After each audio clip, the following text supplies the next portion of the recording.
दोस्तों, अगर आप बार बार अपना स्टॉप लॉस हिट होते देख रहे हैं और हर बार लगता है कि मार्केट सिर्फ आपके एंट्री के बाद ही रिवर्स होता है, तो आज की ये वीडियो आपकी ट्रेडिंग पूरी तरह बदलने वाली है। आज हम बात करेंगे स्मार्ट मनी कॉन्सेप्ट्स की, यानी एसएमसी की, जो इंस्टीट्यूशंस और बिग प्लेयर्स असल में मार्केट में कैसे ट्रेड करते हैं, उसका पूरा तरीका है। ये कोई इंडिकेटर नहीं है, ये मार्केट को पढ़ने का एक तरीका है, और एक बार आपको ये समझ आ गया तो आप चार्ट को बिल्कुल अलग नजर से देखेंगे। तो चलिए, बिना समय गंवाए सीधे चार्ट पर चलते हैं और एक एक कॉन्सेप्ट को डिटेल में समझते हैं। सबसे पहले बात करते हैं मार्केट स्ट्रक्चर की, क्योंकि पूरी एसएमसी की नींव यहीं से शुरू होती है। जब भी आप चार्ट खोलते हैं, प्राइस हमेशा एक पैटर्न में मूव करता है, यानी हायर हाइज और हायर लोज बनाते हुए ऊपर जाता है, या फिर लोअर हाइज और लोअर लोज बनाते हुए नीचे जाता है। जब तक प्राइस इस पैटर्न को मेंटेन कर रहा है, तब तक हम कहते हैं कि ट्रेंड इंटैक्ट है। अब यहीं पर आता है ब्रेक ऑफ स्ट्रक्चर, यानी बीओएस। जब प्राइस अपने पिछले हायर हाई को तोड़कर उससे ऊपर बंद होता है एक अप ट्रेंड में, तो इसे हम बीओएस कहते हैं, और इसका मतलब है कि जो ट्रेंड चल रहा था वो कंटिन्यू हो रहा है, मोमेंटम उसी दिशा में बना हुआ है। यानी बीओएस हमें बताता है कि स्मार्ट मनी अभी भी उसी डायरेक्शन में इंटरेस्ट ले रही है जिस डायरेक्शन में ट्रेंड ऑलरेडी मूव कर रहा था। लेकिन असली गेम शुरू होता है जब हमें चेंज ऑफ कैरेक्टर दिखता है, यानी CHOCH तब बनता है जब ट्रेंड अपनी स्ट्रक्चर तोड़ देता है। यानी अगर प्राइस हायर हाइजेस और हायर लॉज बना रहा था और अचानक वो अपने पिछले हायर लो को तोड़कर नीचे चला जाता है, तो ये पहला सिग्नल है कि ट्रेंड में रिवर्सल आ सकता है। चोचीएच को आप एक वार्निंग साइन समझिए। ये बताता है कि जो इंस्टीट्यूशनल प्लेयर्स पहले बाइंग कर रहे थे, अब वो अपना इंटरेस्ट शिफ्ट कर रहे हैं सेलिंग की तरफ, या इसका उल्टा भी हो सकता है। तो जब भी आप चार्ट पर CHOCH देखें, आपका दिमाग तुरंत अलर्ट हो जाना चाहिए कि अब कुछ नया सेटअप बनने वाला है।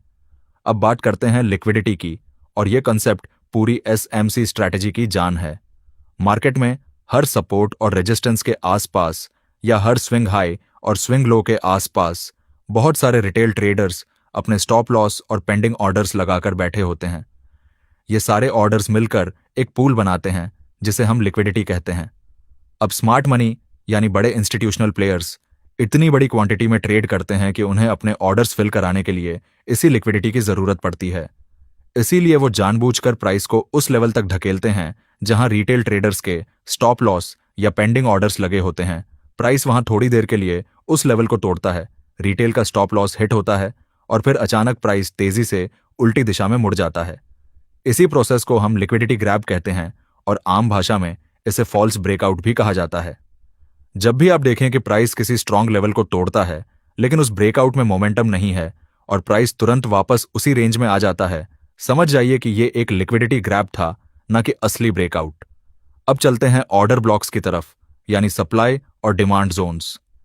ये वो स्पेसिफिक एरियाज होते हैं चार्ट पर जहां से स्मार्ट मनी ने अपनी बड़ी बाइंग या सेलिंग शुरू की होती है। जब आप देखते हैं कि किसी पर्टिकुलर कैंडल या कैंडल्स के ग्रुप के बाद प्राइस बहुत तेजी से एक डायरेक्शन में मूव करता है, तो वो ओरिजिन एरिया, यानी वो शुरुआती जोन, एक ऑर्डर ब्लॉक कहलाता है। अगर प्राइस वहां से ऊपर की तरफ तेजी से भागा है, तो वो एक डिमांड जोन है, यानी वहां बाइंग प्रेशर बहुत ज्यादा था। और अगर प्राइस वहां से नीचे की तरफ तेजी से गिरा है, तो वो एक सप्लाई जोन है, यानी वहां सेलिंग प्रेशर हावी था। ये जोन्स इसलिए इंपॉर्टेंट हैं क्योंकि जब भी प्राइस वापस उसी एरिया में आता है, वहां फिर से स्मार्ट मनी के ऑर्डर्स एक्टिव हो सकते हैं। इसलिए ये जोन्स हाई प्रोबेबिलिटी एरियाज बन जाते हैं ट्रेड करने के लिए। अब आता है सबसे powerful concept, fair value gap, यानी FVG। जब मार्केट में कोई बहुत स्ट्रांग मूव आता है एक तरफा, तो कई बार प्राइस इतनी तेजी से मूव करता है कि वो एक इम्बैलेंस छोड़ जाता है चार्ट पर। इसे आप 3 कैंडल्स के पैटर्न से पहचान सकते हैं, जहां पहली कैंडल की हाई और तीसरी कैंडल की लो के बीच एक गैप सा एरिया बन जाता है, जिसे कोई भी कैंडल पूरी तरह से कवर नहीं करती। इस एरिया को हम फेयर वैल्यू गैप कहते हैं, यानी एक ऐसा जोन जहां प्राइस ने प्रॉपरली ट्रेड नहीं किया, एक तरह का इम्बैलेंस रह गया मार्केट में। मार्केट को नेचुरली एफिशिएंट होने की टेंडेंसी होती है, इसलिए ज्यादातर केसेस में प्राइस वापस आकर इस फेयर वैल्यू गैप को फिल करने की कोशिश करता है, यानी उस एरिया को रिटेस्ट करता है। और यही वो जगह है जहां हमें अपनी एंट्री मिलती है, क्योंकि एफवीजी रिटेस्ट एक बहुत ही प्रिसाइज और ऑप्टिमल एंट्री पॉइंट माना जाता है एसएमसी ट्रेडिंग में। अब इन सारे कंसेप्ट्स को मिलाकर देखते हैं कि पूरी स्ट्रैटेजी असल में चार्ट पर कैसे बनती है।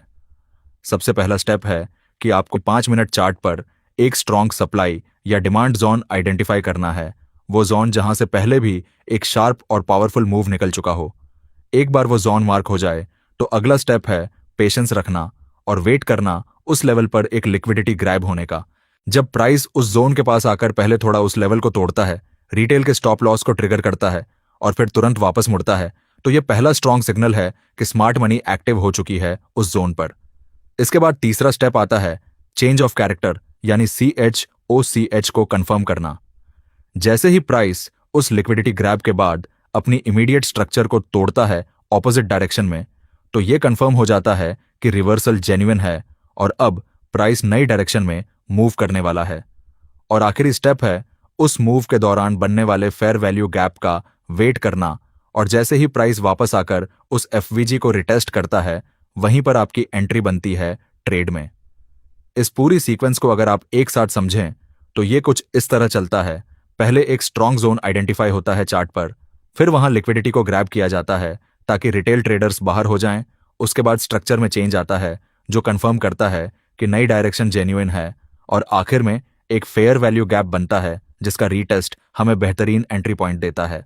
यही पूरा फ्रेमवर्क है जो बताता है कि इंस्टीट्यूशंस किस तरह अपनी बड़ी पोजीशंस मार्केट में बनाते हैं बिना अपनी प्रेजेंस को जल्दी रिवील किए हुए। जो सबसे बड़ी बात इस पूरी कंसेप्ट में समझनी है वो ये है कि मार्केट कभी भी रैंडम नहीं मूव करता। हर मूव के पीछे एक लॉजिक होता है, और वो लॉजिक होता है लिक्विडिटी का इस्तेमाल। रिटेल ट्रेडर्स इसलिए बार बार ट्रैप होते हैं क्योंकि वो सिर्फ प्राइस को देखते हैं, लेकिन स्मार्ट मनी ट्रेडर्स ये देखते हैं कि लिक्विडिटी कहां पूल हो रही है और प्राइस उस लिक्विडिटी तक क्यों जा रहा है। जब आप इस नजरिए से चार्ट देखना शुरू करते हैं तो आपको हर ब्रेकआउट, हर रिवर्सल, हर शार्प मूव के पीछे की वजह समझ आने लगती है, और यही वो मोमेंट होता है जब आपकी ट्रेडिंग पूरी तरह बदल जाती है।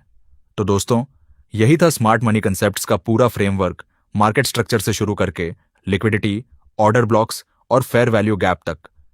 ये चारों कंसेप्ट्स अलग अलग नहीं हैं, ये एक साथ मिलकर एक पूरी स्टोरी बताते हैं कि प्राइस चार्ट पर मूव क्यों कर रहा है।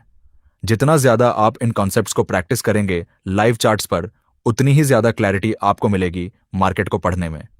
अगर ये एक्सप्लेनेशन आपको समझ आई हो तो वीडियो को लाइक और शेयर जरूर करना, क्योंकि आगे और भी इंपॉर्टेंट पॉइंट्स कवर किए जाने वाले हैं जो आपकी एसएमसी की समझ को और मजबूत करेंगे।